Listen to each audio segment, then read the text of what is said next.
तो बॉस आखिरकार भूल भुलैया 3 का चैप्टर भी क्लोज हो चुका है एंड यहाँ जैसी चीज़ें हम लोगों ने एक्सपेक्ट करी थी मूवी से सेम वैसा ही हुआ, एकदम बेकार। जी हाँ गाइस, जो भी चीज़ें हम लोगों ने ट्रेलर में देखी थी कि कुछ भी चल रहा है सेम मूवी के अंदर होती है, कुछ भी अननेसेसरी जोक्स क्रैक हो रहे हैं, कुछ भी अननेसेसरी स्टोरी चल रही है बिना मतलब की, सारी चीज़ें होती हैं सिर्फ एक चीज़ के लिए जो होता है क्लाइमैक्स सेट करना। इंडिया क्लाइमैक्स काफ़ी बढ़िया था मूवी का, नो डाउट। और अगर कुछ रीज़न हो सकता है इस मूवी को देखने का तो वो होता है सिर्फ और सिर्फ ये क्लाइमैक्स ही। जी हाँ गाइस, हॉरर कॉमेडी के नाम पे हॉरर तो भूल ही जाओ कि इसके अंदर कुछ है, क्योंकि भाई डायरेक्टर ही कॉमेडी का एक्सपर्ट है तो फिर वो हॉरर क्या ही कर सकता है। सो कॉमेडी तो आप लोगों को भरपूर देखने को मिलेगी इस मूवी के अंदर। एनीवेज, बात करते हैं अपने मेन टॉपिक पर जो कि होने वाला है स्पॉइलर। तो अगर आप लोगों ने अभी तक ये मूवी नहीं देखी और देखना चाहते हो तो ये पार्ट शायद आप लोगों को अफेक्ट कर सकती है, बट या देख चुके हो तो आओ कंटिन्यू करें। तो देखो बॉस, स्टोरी सेम फॉर्मेट पे चलती है जैसे ट्रेलर चल रहा था, ये पता करने में कि असली मोंजोलिका कौन है, क्योंकि हमें वहां पर 2 मोंजोलिका दिखाए गए थे और इसी के ऊपर पूरी मूवी चलती है कि कौन असली मोंजोलिका है। जी हाँ गाइस, सारे कैरेक्टर्स चेंज है यहाँ पर, सिर्फ और सिर्फ रू बाबा के अलावा। तो रू बाबा अभी भी ठगी का काम कर रहे हैं, भूत भगाने के नाम पे लोगों को ठगते हैं। इसी बीच उसको 1 करोड़ का ऑफर मिलता है उस हवेली को खोलने का जहाँ पर मोंजोलिका रहती है,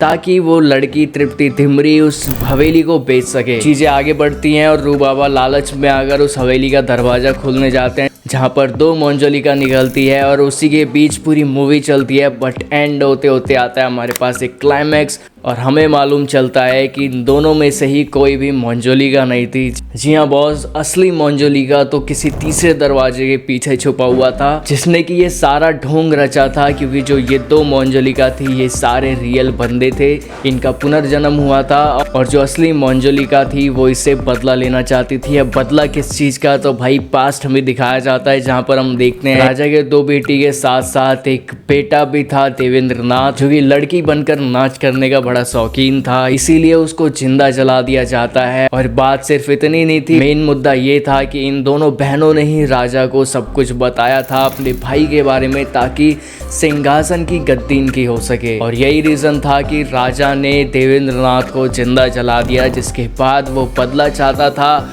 और क्योंकि उन लड़कियों का पुनर्जन्म हुआ था तो उनको कुछ भी याद नहीं था, बट अपने मौत को इतने करीब देख के उनको सभी चीज़ें याद आ जाती हैं एंड वो सारी बातें रूह बाबा को बता, जिसके बाद उस स्पिरिट से देवेंद्र नाथ से वो लड़कियां माफ़ी मांगती हैं एंड यहाँ पर हमारा चैप्टर क्लोज हो जाता है। सो गाइस, उम्मीद है आप लोगों को समझ आ चुका होगा क्या कुछ ओवरऑल किस्सा रहा इस मूवी का। एंड यहाँ मैं मिल जाऊँगा आप लोगों को किसी और नेक्स्ट वीडियो में, लेकिन हाँ उसके लिए नीचे सब्सक्राइब करके बेल आइकन को ऑल पर सेट कर लो।